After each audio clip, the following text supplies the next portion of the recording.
Welcome back, you guys. It's good to see you again. I'm so proud of you. You guys are all the way through verse 9, chapter 2, and I'm sure you've noticed that this week a new character was introduced onto the scene. His name is Boaz, and he is going to really spice things up for the rest of the story, so I'm excited that you're already introduced to him. But before we get too much into Boaz's relationship with Ruth, I want you to take note, really briefly, of verse 21 of chapter 1, where Naomi says this. She's standing right at the gates of Bethlehem, and she says to the women who have known her from the past, she says, I went away from here full, and the Lord has brought me back empty. I want you to remember that because we're going to revisit that verse 21 of chapter 1 at the very end of our study. And at that point, I'm going to ask you, do you really think that God had truly left Naomi empty at that point?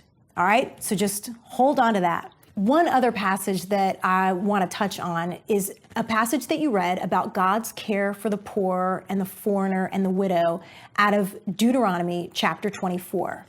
And remember, you read it. He said, if you have olives, if you have grapes, if you've got wheat fields, whatever it is, if there's extra, don't keep going back over it and gleaning a second, third, fourth, fifth time. Don't keep beating those olive groves. Leave the extra, leave the excess for the widow, the foreigner, and the orphan. We see God's heart. This is part of his law that Boaz was carrying out. But what I want to hit that I think is so important is verse 22 of chapter 24 in Deuteronomy. And God says, remember that you were slaves in Egypt. That is why I command you to do this.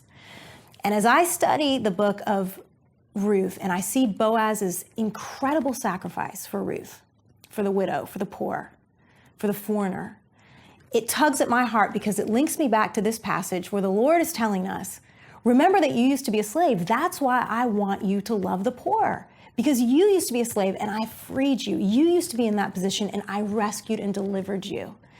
And how much more can all of us say in New Testament times that we have been rescued and freed by Jesus Christ? So how much should we be caring for the least of these?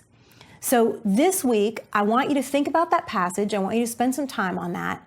And I want you to ask the Lord to open up your eyes to the least of these. Who can you reach out to like Boaz reached out to Ruth? So that's your homework assignment for this week. And I'll see you back here next week to look at week 3.